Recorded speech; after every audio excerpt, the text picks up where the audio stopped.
Bonjour à tous. Alors, dans cette vidéo, j'ai décidé de vous dire pourquoi je me sentais solidaire des Gilets jaunes et pourquoi j'étais allé dans la rue. Euh, alors, je commencerai par dire que moi, je bosse depuis que j'ai 16 ans. J'ai un parcours alambiqué, mais je connais la réalité du travail pour avoir fait de l'usine, de la vendange, de la brasserie, mais aussi pour avoir fait des études et être allé avoir repris des études après l'armée, parce que j'ai fait l'armée comme infirmier, mais j'ai aussi un niveau Master 1 en droit international. Bon. Donc en 2008, j'ai fait un exposé avec des amis sur 3 mois en travaux dirigés pour comprendre les réglementations bancaires de l'époque. Donc on était en 2008 et on s'est aperçu en fait finalement à travers nos recherches qui dépassaient le simple cadre théorique ou de la récitation de la fac de droit, que finalement, pour faire simple, les banques avaient contourné l'obligation qu'elles avaient et avaient titrisé, c'est-à-dire elles avaient créé des obligations sur des dettes. Bref, elles avaient par un procédé un peu compliqué fait de l'argent et c'est pour ça finalement qu'on s'était retrouvé avec une crise qui avait passé l'Atlantique et donc des gens qui étaient à la direction de certaines banques comme Lehman Brothers se retrouvaient quelques années après, donc ils étaient sous Lehman Brothers en 2008 pendant la crise. 2 ans après, ils se retrouvaient à la Commission européenne et la crise ayant touché la Grèce, c'était les mêmes donc qui étaient à la banque pendant la crise qui donnaient des leçons aux pauvres petits Grecs. Voilà.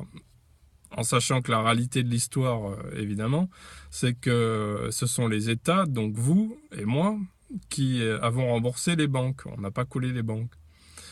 Enfin, on n'a pas, en tout cas, sanctionné plus que ça les banques qui étaient à l'origine de cette faillite en cascade. Bon, évidemment, je résume à souhait, bien sûr.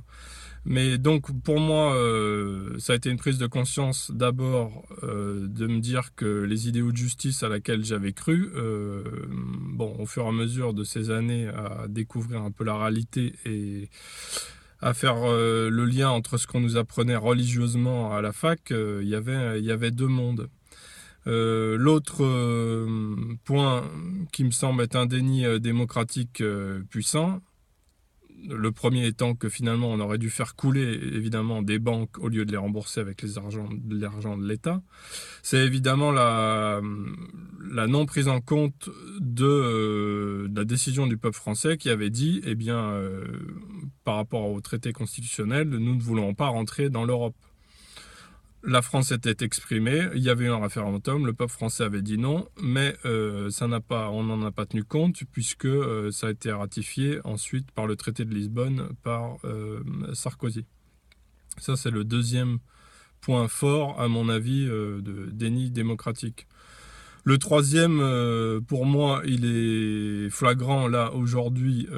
Bon, j'en prends trois à souhait, hein. Il y a le volet économique, mais j'en prends un qui touche un peu plus personnellement nos enfants et nous-mêmes et notre chair. C'est l'obligation vaccinale. 11 vaccins, alors qu'il y a des milliers et des milliers d'études dans le monde, notamment aux États-Unis, pays qui vaccinent le plus au monde et qui compte le plus d'autistes ou de syndromes apparentés. On a beaucoup de scientifiques donc qui dénient les aspects positifs de la vaccination. En tout cas, il y a de nombreuses controverses, plus tous les adjuvants qui sont dedans. Donc, je ne rentre pas sur le fond scientifique, mais en tout cas, à l'heure où la France décide d'injecter à des enfants obligatoirement 11 vaccins alors qu'il est reconnu que normalement on ne doit pas obliger un patient à subir un traitement, donc il y a bien un déni d'une part de ce droit, qui est un droit à la santé. D'autre part, à titre de comparaison, 11 vaccins chez nous rendus obligatoires, et dans le même temps, par exemple, la Suède qui dit, eh bien non, la vaccination ne peut pas être obligatoire, évidemment, puisqu'elle est contraire aux droits de l'homme. Je vous laisse juge ou analyser un peu l'écart, le hiatus qu'il y a. Donc voilà. Alors maintenant, pour en revenir aux Gilets jaunes, pour ma part, Je considère que d'abord la violence est institutionnelle, ce sont eux qui l'ont provoquée. Quand je dis eux, je n'attribue pas à Macron la seule responsabilité de tout ça, puisque bien sûr il est une marionnette, enfin, ou quelqu'un qui a été mis là évidemment par un vote, mais bon, un vote très réduit et un vote aussi par défaut, puisqu'il fallait lutter entre guillemets contre la potentialité supposée en tout cas de Marine Le Pen comme étant négative, donc c'est un vote par défaut. Mais donc Macron a été élu, on semble avoir des liens et on semble savoir que sa campagne a été financée par des milliardaires, bon bref, à grand renfort d'argent bien sûr, puisque les médias sont contrôlés à peu près par les 10 plus grands groupes français, pour les 10 plus gros patrons. Il y a très peu de journaux indépendants. À mon avis, il doit rester le Canard enchaîné. Le Monde diplomatique, qui n'a rien à voir avec Le Monde. Hein, je dis bien Le Monde diplomatique, qui est un journal indépendant. Et après, il y a évidemment plein de sources sur Internet, la revue Nexus. Mais enfin, bon... Voilà, donc pour revenir à Macron, évidemment, il vaut pas mieux, à mon avis, que Hollande ou que Sarkozy avant. C'est-à-dire, il sert une caste technocratique, c'est-à-dire des gens non élus. On a ce même phénomène à la Commission européenne, où finalement, ceux qui prennent les décisions et qui les transposent ensuite en droit français, bon, sont des gens qui naviguent entre le privé et le public. La frontière est de plus en plus souple, hein, même les règles qui avant étaient plus définies, c'est-à-dire on ne pouvait pas passer du privé et aller servir l'État, le public, de manière si simplifiée, mais ont été très simplifiées. Donc aujourd'hui, tout est encouragé. Et finalement, Macron, qui évidemment est un banquier, donc il faut comprendre que c'est quelqu'un qui a choisi, en tout cas, de s'incarner dans les valeurs de l'argent tout de suite, puisqu'il a choisi d'être banquier. C'est comme Sarkozy qui, lui, avait choisi le fait de faire un diplôme d'affaires, droit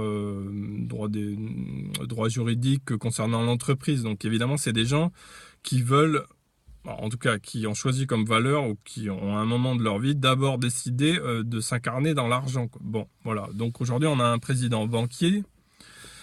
Et donc je dirais que pour rejoindre les Gilets jaunes, ce qui nous pousse à descendre dans la rue, moi je sais ce que c'est de gagner 1200 balles d'être au SMIC. Là, je suis au chômage avec 960 €. J'ai 2 enfants.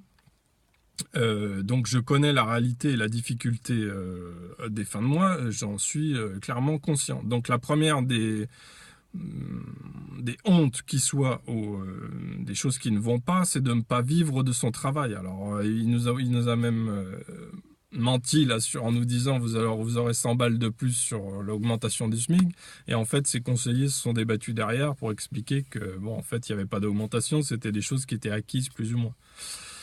Bon, donc, moi je considère que tout est fait en fait finalement pour nous faire descendre dans la rue, que la crise des Gilets jaunes était presque suggérée, puisqu'ils ont créé toutes les conditions pour que les gens évidemment aient ras-le-bol et qui finissent par manifester. Ça s'inscrit dans un processus de fermeture ou d'aliénation un peu plus des droits individuels. On avait déjà bien sûr amorcé cette pente-là avec les attentats, puisque les attentats ont en tout cas permis un durcissement et un retrait des libertés publiques. Le préfet a de plus en plus de pouvoir, la police en a de plus en plus, donc les attentats, peu ou prou, ont justifié en fait un recul des libertés publiques. Même par exemple les libertés individuelles qui étaient encore sous le commandement de l'institution judiciaire, sont passés au Conseil d'État. Le Conseil d'État, dont évidemment est beaucoup plus lié au pouvoir exécutif, quoi. Bon, et Enfin, tout ça pour dire que là, actuellement, évidemment, avec les débordements qui étaient obligés de se prévoir, on a une répression sanglante et bien sûr une justification du pouvoir pour dire, eh bien, puisqu'il y a de plus en plus de casseurs, c'est de leur faute, c'est leur violence, eh bien, nous allons durcir l'appareil répressif. Bon, aujourd'hui, c'est la journée de commémoration de toutes les victimes policières. Évidemment, c'est avec une grande tristesse et une grande peine que moi je communie avec tous ces gens qui sont tombés et aussi tous ceux qui sont dans la souffrance. C'est-à-dire aujourd'hui, on peut considérer que la France, évidemment, c'est un pays qui est en grande souffrance. Souffrance d'abord psychique et morale, puisqu'on peut de plus en plus ou de moins en moins être fier de notre travail et d'être français, parce que c'est de plus en plus dur de vivre, donc tout simplement d'être digne, quoi. Et digne de se comporter dignement par rapport à ses enfants quand on gagne pas bien sa vie et autres. Bon, ça c'est le premier point. Donc je dirais en fait que par rapport finalement aux Gilets jaunes, on dirait que toutes les conditions ont été réunies et finalement je me demande si Macron, quand il nous dit on vous manipule, en fait il dit tout simplement pas la vérité, c'est-à-dire on nous manipule. Oui, on a créé les Gilets jaunes pour justement réduire les libertés publiques. C'est quand même étonnant qu'en 2016 on nous ait obligés à mettre un gilet jaune dans notre voiture, obligation pour la sécurité routière, et que à peine 3 ans après, bien sûr on a ce mouvement des Gilets jaunes dont le nom avait déjà été déposé. On voit bien qu'il sert les intérêts des grands patrons, parce qu'ils vont pouvoir durcir encore l'appareil. Enfin bref, tout est fait pour nous cadenasser. Et évidemment, on est loin des politiques de nos voisins européens, où on est face à des forces de police qui procèdent, qui ont pour comme cadre de maintien de maintien de je vais y arriver, du maintien de ce qui se passe dans la rue. Il y a, nous, on applique la violence pure et dure, alors qu'à l'étranger, notamment en Allemagne, on a plutôt ce qu'ils appellent la désescalade.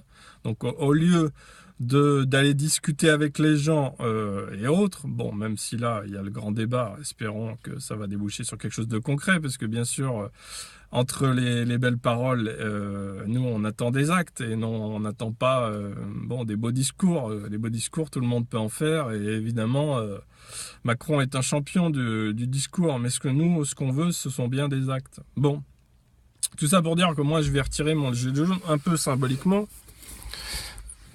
Je vais voilà le faire, donc j'ai retiré mon gilet jaune pour dire que je me sens d'abord français, j'ai pas besoin du gilet jaune pour aller défiler, même si c'est un magnifique symbole de rassemblement, et je suis très heureux et très fier d'avoir échangé dans la rue. C'était génial de pouvoir parler avec les gens, quoi. Descendre dans la rue, échanger, c'est déjà le premier point, quoi. Puisqu'évidemment, l'autre aspect de cette société du cadenassage ou de la consommation, c'est de nous maintenir devant notre écran, devant notre jeu vidéo et devant notre moi. Je vais faire un petit parallèle, mais évidemment qu'avec les âges de la vie, on grandit en se libérant un peu de l'ego, du moi-je, c'est-à-dire j'ai toujours besoin d'être dans l'assentiment, le regard des autres. Je vis pour les autres. Quand tu es ado, tu te construis avec le groupe, tu cherches ton identité, ta place. Et finalement, ainsi, la société de consommation, à travers tout le pactage film, jeu, exister à travers la consommation. Je vais consommer, j'aurai ma voiture, je vais plaire parce que j'aurai une femme, je vais plaire parce que j'aurai un boulot. Derrière ça, il y a la véritable identité. La première des raison d'être ou des puissances du capitalisme, c'est de nous isoler en créant, en renforçant cette association de l'ego. En tout cas, l'ego là dont je parle, c'est le moi-je égoïste, celui qui existera qui existera uniquement comme je vous l'ai dit, à travers l'achat, la compulsivité et autres. Évidemment qu'en termes de repères, on est dans quelque chose de dramatique, puisque évidemment, tous les repères sont un peu éclatés, donc on a beau avoir l'enseignement scolaire, mais qui ne nous apprend pas à être, il nous apprend plutôt à paraître ou à nous formater ou à nous inscrire dans un travail, mais il ne nous apprend pas